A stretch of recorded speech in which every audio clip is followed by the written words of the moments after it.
There is no denying at this point that The Acolyte is a massive failure for Disney Star Wars. Maybe the biggest we've seen in history, because not only is it the lowest rated by the audience, we've been watching this Rotten Tomatoes score absolutely plummet day after day as more people are exposed to how horrific this series actually is. It's set to go down below 20%, probably within the next day or so, sitting there at 20% from the audience right now. So not only is it being received absolutely disastrously by the fan base, but when it comes to who's tuning in, even though the media tried to lie to everybody and tell you that this was a hit, it is in fact the biggest ratings failure we've ever seen for a Disney Star Wars show. But that has not stopped the people in the mainstream media from doing everything in their power to run defense and damage control for this show and for this series and for Disney Star Wars. This isn't anything new. This is the same playbook. We saw it before the series even came out,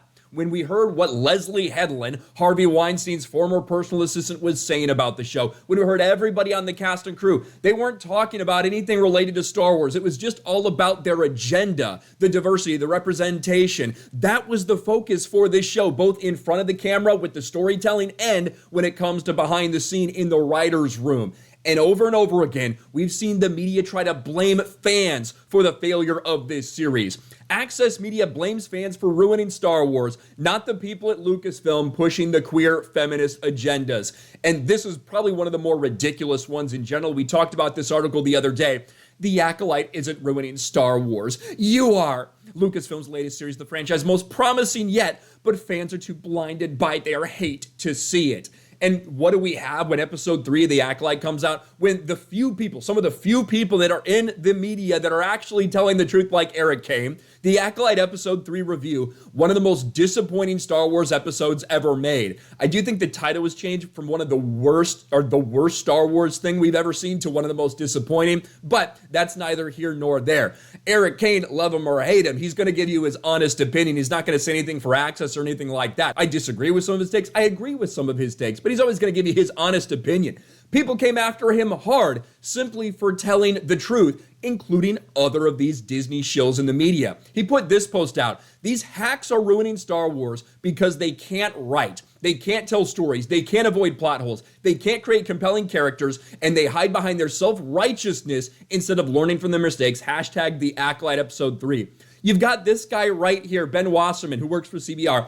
By the way, that hack is a longtime Star Wars fan and someone who openly praises the EU. So again, maybe don't say that you wouldn't say to Mrs. Headland's face. Mrs. Headland? Is that really what you're doing, you piece of shit, you ball-washing cocksucker? This is the type of attitude these people have. One, Leslie Headland claims that she was a massive fan. Yes, she claims, I really want to do something. I just think this is so amazing. That's so amazing. I want to bring this in. Praises the EU, yet is intent on bastardizing and rewriting so many things we've seen. Guess who also praises the EU? This dude who gets fucked in the ass right here in Dave Filoni. This is a very important picture because it's something I've been saying for the past 5 years that I've been on YouTube. When I started, nobody wanted to fucking listen to me. Now everyone's finally realized that Dave Filoni has just as much of a woke agenda as Kathleen Kennedy and anybody else. These people right here are aligned at the hip. They have the same agenda. They always have. Dave Filoni, who very famously wanted the sequel trilogy to have the matriarchy subvert the patriarchy. That is this dude right here.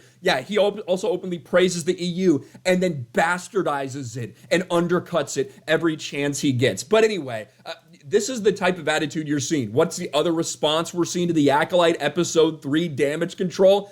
The typical people, the people that always wanted this to be all about diversity and representation, not about Star Wars, not for Star Wars fans, not to honor George Lucas. This is what they've always wanted. Lesbian space witches are now an official important part of Star Wars canon thanks to The Acolyte. What about here? The Acolyte takes a parsec leap forward for queer representation. It's never about the horrific writing, the horrific storytelling, the damage that they're doing to Star Wars. The idea that you have these lesbian witches that have had immaculate conception. They are the ones that created these two twins using the Force, or the thread, their aspect of the Force that they're using.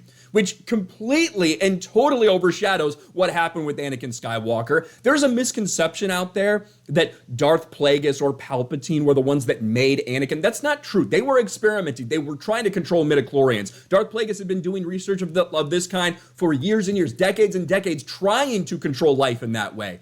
And it was the Force that, as a result of their dark manipulations with the Force and with midichlorians, the Force responded by creating the Chosen One, Anakin. But no. 100 years before that, you got a bunch of diverse lesbian witches in this cult. They were able to create life using the Force. This is such absolute bullshit. But here we are, the same media that tried to tell you that this show's just a gigantic, enormous hit. It's amazing.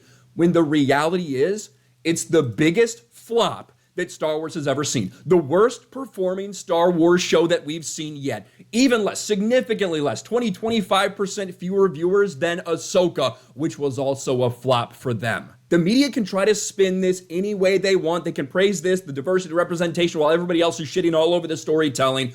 The reality is, Star Wars fans are not tricked by this. They see right through it, and they fucking hate it. Not only does the audience hate it, but it's also the biggest flop we've ever seen, despite whatever kind of damage control the woke mainstream media attempts to do. Let me know your thoughts about all this in the comments section below. Smash a like button, subscribe to the channel, ring the bell for notifications, share this video out there, and I'll talk to you later.